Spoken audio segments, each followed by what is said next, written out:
Looking for your daily fix of sports talk without having to pay for it? GSMC Sports Network is available on YouTube. Just search GSMC Sports Network. Get your fix of daily sports talk shows on YouTube, absolutely free.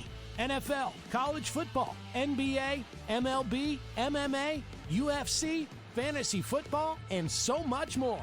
GSMC Sports Network has shows running all day long, with new sports shows starting every 2 hours. Just like on your favorite cable sports channel, except GSMC Sports Network is absolutely free. Just search GSMC Sports Network on YouTube to catch one of your new favorite shows, like the GSMC College Football Podcast, Chip Shot Football Podcast, Hoops and Heels Women's Sports Podcast, GSMC Basketball Podcast, and so many more. Check it out for yourself. GSMC Sports Network, now available on YouTube absolutely free.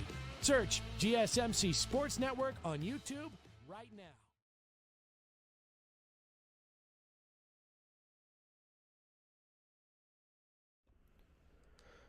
Welcome back to the GSMC Dead Ball Sports Podcast, hosted by GSMC Sports Network. I'm your host, Nolan Jambert. First two segments were NFL, talk about the draft, and then did a little mock draft, the final one of the season, before the next year at least. In this segment, we're switching from the NFL, we're going to the NBA. Talk about the games from Wednesday night, April 23rd. Recap those games. After this, we're going to preview the games for tonight. There's 3 games tonight. We'll talk about that. After that, ended off talking about Nico Harrison. So, Wednesday night. Last night, there was not, a lot of good. I mean, the games were not bad, but they weren't, these pristine games that a lot of viewers would be watching. We'll just go in order of the times they were played. And we'll start off with the Celtics Magic game. The Boston Celtics won 109-100 over the Orlando Magic. I thought, honestly, the Boston Celtics were going to lose. I thought the Magic were going to take this one away with Tatum not playing. I thought the Magic could, with their defense, with how good their defense is, I thought they could sleep this one away, take a nice little win, but they couldn't. Like I said, Boston won 109-100, and it really is unfortunate because I really wanted to see Boston maybe get a game or two I wanted to see Orlando get a game or two against Boston, and obviously with Tatum probably coming back next game, that's just not going to happen. I think this series ends up going 4-0 to Boston, which just stinks. Like I said, I want to see Orlando get a win or two, but let's talk a little stats. If you're looking at the stats. Franz Wagner, 25. I mean, he's a bucket. Franz has been a really good basketball player since he got drafted in 2019, 2020, or 2021, actually. He's been a huge asset to the Magic his career. Since he's been there, he's been a huge player for them. Paolo, 32, 9-7. Paolo Banchero is one of the best players in the NBA. One of the best players in this draft class as well. He was the best player in this draft class. And there's really no one. I mean, look at the stats. Against a very good, possibly the best team in the Eastern Conference, the Boston Celtics, he drops a calm 32, 9-7.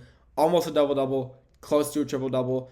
I mean, he's a beast. I mean, he played 43 minutes, and he's just so good. He's big. For how big he is, he should not be able to score the way he does. He just pulls up. You think for his size, he'd be playing a lot more passive, a lot, safer. But nah, he goes after. He gets aggressive in the paint. He like I said, 32, 9-7. Wendell Carter Jr., 16 and 8. Pretty solid stat line. I mean, without those three, though, the team is just not good. I mean, I'm just going to say that. I mean, everybody else on their team had less than 10 points. The 2 other starters, KCP, 3 points, 1 for 9 from the field goal range, 0 for 6 from 3. I mean, that's I know KCP, he's been around for a while. But that's unacceptable. I mean, if you've been around for that long, you should be, playing a lot better. But the Magic, unfortunately, just couldn't get this game away. I mean, I thought they could. I was really hoping they would, considering how many injuries. The Magic had almost their entire roster play besides 2 guys. The Celtics had only 8 guys on the floor. They had played 8 guys the entire game, and the rest of the players were out with injuries or just didn't play in general. But if you see their stats, you would know they didn't really need the other guys to play. Jaylen Brown, 36, 10, and 5, double-double. I mean, he's just so consistent. Jaylen Brown is one of the best scorers in the league every year. For the past few seasons, he's been the best scorer in the league. one of the best, and he's just so efficient every time he touches the ball. If he shoots it, you're like, oh, that's probably going in. We got Derek White, 17, 6, and 5. I mean, no one really talks about how good he was. That trade the Celtics made for the Spurs for Derek White was really good. They got him for practically nothing. They gave away two guys who honestly were just serviceable. They weren't that good. They weren't horrible. But I mean, that trade to get Derek White from San Antonio is one of the most underappreciated trades in recent NBA history. Kristaps Porzingis, 20 and 10. I mean, he's a beast. I mean, for him, that's an off night. I mean, 20-10 double-double. I feel like especially for his three-point shooting, even 0 for 5. I feel like he's always hitting these crazy, obscure three-point shots, but last night he didn't, surprisingly. And yeah, the Celtics are just the better team than the Magic. They will, honestly, unfortunately, I hate to say it, but they're going to 4-0 the Orlando Magic. I'd be very surprised if the Magic get at least 1 or 2 games on them, but we'll have to wait and see. I hope I'm wrong, but as of right now, Boston's going to win the series 4-0. The next game, Eastern Conference game as well, Cleveland Cavaliers played the Miami Heat. I thought the Heat, same thing for the Magic. I was hoping the Heat could maybe get 1 or 2 games away from the Cavaliers. But with this loss last night, I just don't think it's possible anymore.